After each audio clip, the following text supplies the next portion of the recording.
Hi అండి, నమస్తే. హెల్తీగా బ్రేక్ఫాస్ట్ చేయాలంటే మాత్రం మామూలు ఇడ్లీలు కాకుండా ఇలా రవ్వ ఇడ్లీలు ప్రిపేర్ చేయండి. ఇందులో ఓట్స్ కూడా వేస్ట్ చేస్తే చాలా హెల్తీగా ఉంటాయి, రుచి కూడా చాలా బాగుంటాయి.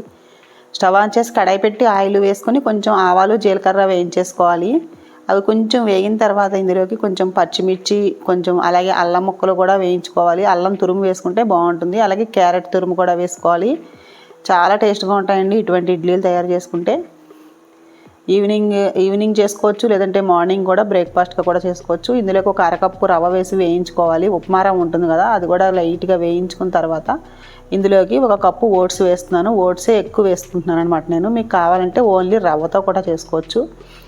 ఓట్స్ ఒకసారి మనం మిక్సీ పట్టేసి కొంచెం రవ్వలా అయిన తర్వాత ఆ నూనెలోనే వేసేసి అవి కూడా కొంచెం లైట్గా వేయించుకోవాలి. ఇవన్నీ వేయించేసి ఒక బౌల్లోకి తీసేసుకుని కొంచెం చల్లారనివ్వాలన్నమాట. ఇది కొంచెం చల్లారిన తర్వాత ఇందులోకి ఒక కప్పున్నర వరకు పెరుగు వేసేసుకోవాలి. పెరుగు వేసేసి మొత్తం కొంచెం సరిపడినంత సాల్ట్ కూడా వేసేసుకుని మొత్తం అంతా కలిపేసి మూత పెట్టేసి ఒక 10-15 నిమిషాల పాటు పక్కన పెట్టుకోవాలి. 10 నిమిషాలు కూడా సరిపోతుందండి, 15 నిమిషాలు అవసరం లేదు. చాలా ఫాస్ట్గా అయిపోతుంది. కొంచెం పుల్లటి పెరుగు అయితే అసలు ఇందులో ఇంకా సోడా అది కూడా ఏమీ వేయక్కర్లేదు అనమాట. అలాగే కొంచెం కలర్ కోసం పసుపు వేసుకోవాలి. సరిపడినంత పెరుగు వేసేసి పసుపు వేసి ఉప్పు వేసి ఇలా మొత్తం అంతా కలిపేసి కాసేపు మూత పెట్టేసుకోవాలి. చాలా ఫ్లఫీగా వస్తాయన్నమాట అండి ఇడ్లీలు అయితే. సరిపోకపోతే కొంచెం వాటర్ కూడా వేసేసి కలుపుకోవాలన్నమాట. ఇడ్లీ బ్యాటర్ ఇలా అయ్యాక మూత పెట్టేద్దాము. కొంచెం నానిన తర్వాత మళ్ళీ కావాలంటే అప్పుడు వాటర్ వేసుకోవచ్చు. ఒక 10 నిమిషాల తర్వాత చూడండి, బాగా నానిపోయి కొంచెం నూక అయితే దగ్గర పడిపోయింది. చూసారు కదా, ఇందులోకి ఇంకొంచెం వాటర్ వేసుకుంటే మనం ఇడ్లీలు వేసుకోవడానికి రెడీ అయిపోయినట్లే. ముందు రోజు ఈవినింగే రెడీ చేసుకుని ఉంచుకుంటే ఉదయాన్నే మనం పిల్లల స్కూల్కి వెళ్ళే ముందే మనం ఇలా బ్రేక్ఫాస్ట్ రెడీ చేసి పెట్టచ్చు వాళ్ళకి. అంటే ముందు రోజు పోపు వేసేసుకుని అంతా వేయించేసి ఒక బౌల్లో వేసుకున్నాం కదా, అదంతా మనం ఫ్రిడ్జ్లో స్టోర్ చేసుకుంటే ఎప్పుడు కావాలంటే అప్పుడు తీసుకుని కొంచెం పెరుగు వేసుకోవచ్చు.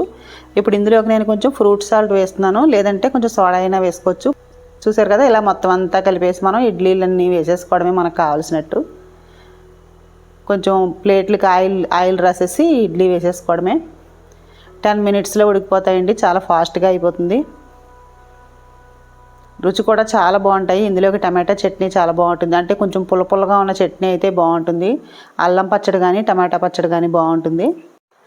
ఓట్స్ ఇడ్లీ వేసినప్పుడు కొంచెం రవ్వ కూడా వేయాలన్నమాట. ఓట్స్ ఒకటి వేస్తే కనుక అవి చాలా మెత్తగా సాఫ్ట్గా ఉంటాయి, సరిగ్గా రావన్నమాట. అందుకని కొంచెం రవ్వ కూడా వేసుకోవాలి.